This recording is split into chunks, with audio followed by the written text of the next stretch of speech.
میرا نام میرے نام کا معاملہ بھی عجیب ہے۔ والدہ کو جاوید پسند تھا۔ پیدائش کے بعد والد اپنے شیخ سے دعا کرانے کے لیے لے کر گئے تو انہوں نے فرمایا اس کا نام ہم درویشوں کے طریقے پر ہونا چاہیے، اسے کاکو شاہ کہا کرو۔ میں دیکھ رہا ہوں کہ بادشاہ اس کے پاس نیازمندانہ حاضر ہوں گے۔ میری چھوٹی خالہ برسوں والدہ کے پاس رہی تھیں۔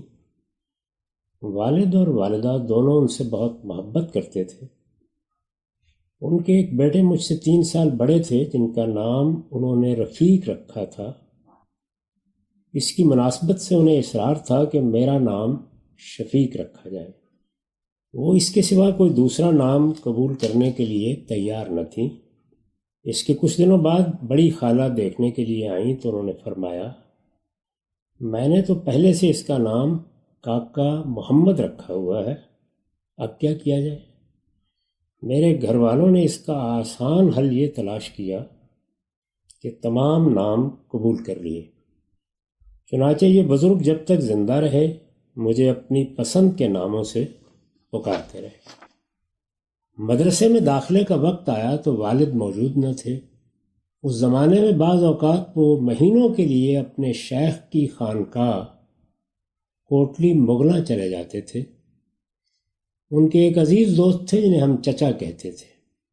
والد کی عدم موجودگی میں وہ مجھے داخل کرانے گئے۔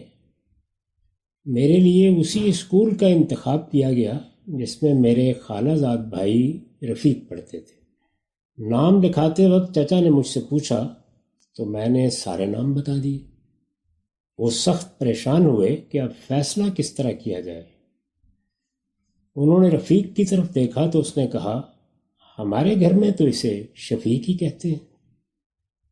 چچا نے چند لمحوں کے لیے توقف کیا اور پھر یہی نام اسکول کے رجسٹر میں درج کرا دیا۔ میں جب شعور کی عمر کو پہنچا تو مجھے والدہ کا رکھا ہوا نام زیادہ پسند آیا، لیکن اب اسکول کے رجسٹر کا کیا کیا جائے؟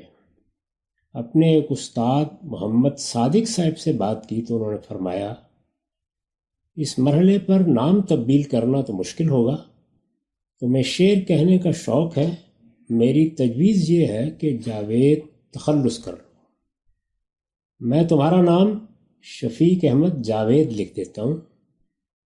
تمہیں شفیق پسند نہیں تو اپنا قلمی نام جاوید احمد بھی رکھ سکتے ہو۔ مجھے یہ تجویز پسند آئی۔ دوست احباب پہلے ہی جاوید کے نام سے پکارتے تھے، چنانچہ کالج کے زمانے سے اسی نام کی شہرت ہو گئی۔ بعد میں شناختی کارڈ اور پاسپورٹ وغیرہ بنانے کا موقع آیا تو سب جگہ یہی نام لکھا گیا۔ میں غالباً 9ویں جماعت میں تھا کہ اپنے ایک پھوپھی زاد بھائی کی شادی میں شرکت کے لیے لاہور آیا۔ یہاں مجھے پہلی مرتبہ 10-15 دن تک بڑے چچا محمد لطیف خان صاحب کے ساتھ رہنے کا موقع ملا۔ انہیں اپنے والد اور میرے دادا نور الہی صاحب سے عشق کی حد تک محبت تھی۔ رات دن وہ مجھے ان کے قصے سناتے اور بتاتے تھے کہ گاؤں میں تمہارے دادا ایک مصلح کی حیثیت سے جانے جاتے تھے۔ ان کی نیکی، خدا ترسی اور دانائی کی وجہ سے لوگ اپنے جھگڑے چکانے کے لیے ان کی طرف رجوع کرتے اور ان کا ہر فیصلہ مان لیتے تھے۔ ان کی باتوں نے مجھے بے حد متاثر کیا۔ یہ تاثر اتنا شدید تھا کہ میں ہر وقت دادا کے بارے میں سوچتا، یہاں تک کہ کئی دن تک سوتا تو خواب میں بھی انہی کو دیکھتا تھا۔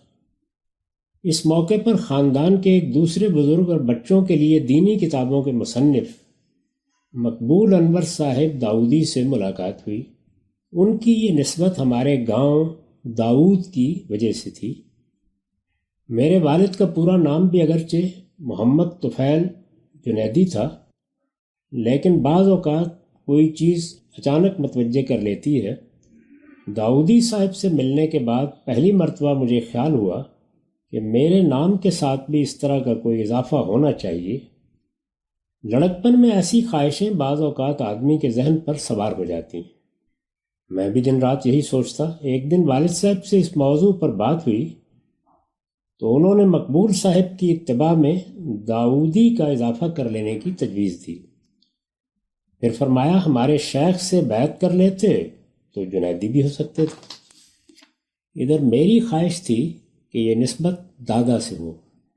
چچا سے جو کچھ سن چکا تھا اس کی بنا پر اب میرے لیے وہی آئیڈیل تھے۔ میں ان سے نسبت کے لیے سوچتا تو نوری اور مصلحی کے الفاظ ذہن میں آتے تھے، لیکن ذوق انہیں قبول کرنے کے لیے تیار نہیں ہوتا تھا۔ اسی حیث بحث میں تھا کہ دو بزرگ ہمارے ہاں مہمان ہوئے۔ والد کا معمول تھا کہ 12 مہینوں کے لیے سیلانی فقیروں، اطباء اور سنیاسیوں کو اپنے ہاں مہمان ٹھہرا لیتے تھے۔ یہ لوگ بھی اسی طرح آئے۔ ان میں سے ایک والد کے پیر بھائی غلام رسول وحشی اور دوسرے کوئی عالم اور سنیاسی تھے جن کا نام عبداللہ تھا۔ وحشی بہت اچھے کاتب تھے۔ انہوں نے اپنے شیخ کی کتاب لیلا مجنو اپنے ہاتھ سے لکھی تھی۔ وہ اسے سناتے اور اس کی شرح و وضاحت میں تصوف کے اسرار و رموز بیان کرتے تھے۔ عبداللہ صاحب کی دلچسپی عرب جاہلی کی تاریخ سے تھی۔ وہ اس کے واقعات والد کو سناتے تھے۔ میں ان بزرگوں کی مجلس میں گھنٹوں بیٹھتا اور بڑی دلچسپی کے ساتھ ان کی باتیں سنتا تھا۔ عبداللہ صاحب نے انہی مجلسوں میں کوئی قصہ سناتے ہوئے بیان کیا کہ بنو غامد کے ابوالآبا نے صدیوں پہلے کسی معاملے پر پردہ ڈالا اور اس طرح اصلاح احوال کی کوشش کی تھی۔ چنانچہ اسی بنا پر انہیں غامد کا لقب دیا گیا اور غمد الامر کے الفاظ اس کے بعد عربی زبان میں اصلح الامر کے معنی میں استعمال ہونے لگے۔ انہوں نے بتایا کہ یہ قبیلہ جزیرہ نما عرب میں اسی نسبت سے غامدی کہلاتا ہے۔ مجھے فوراً خیال ہوا کہ یہی کام تو میرے دادا کرتے تھے۔ اس کے لیے یہ نئی تعبیر علم میں آئی تو بے حد مسرت ہوئی۔ والد سے ذکر ہوا تو انہوں نے بھی پسند کیا۔ میں ضلع ساہیوال کے جس دیہاتی ماحول میں رہتا تھا وہاں اس طرح کا نام مذاق بن جاتا، اس لیے میں نے اسے لکھنا تو بہت بعد میں شروع کیا، لیکن اسی دن فیصلہ کر لیا کہ یہ لفظ اب میرے نام کا حصہ بن جائے گا۔ بچپن، لڑکپن اور اوائل شباب کی خوشیاں بھی عجیب ہوتی ہیں۔ بعد میں سوچتے ہیں تو حیرت ہوتی ہے کہ کسی چیز نے علم و عمل اور فکر و خیال میں کیا اہمیت حاصل کر لی تھی۔ دادا کے ساتھ نسبت کے لیے یہ لفظ مل جانے سے جو خوشی مجھے اس وقت ہوئی اسے میں آج بھی لفظوں میں بیان نہیں کر سکتا۔ وقت کس طرح بدلتا ہے، اب بڑی سے بڑی بات بھی دل و دماغ میں اس طرح کا کوئی احتزاز پیدا نہیں کرتی۔ ایسی سب چیزیں عمر کے ساتھ کس قدر بے معنی ہو جاتی ہیں۔ ہر روز ایک تازہ جہاں کی حکایتیں اب رہ گئی ہیں قصہ عہد شباب۔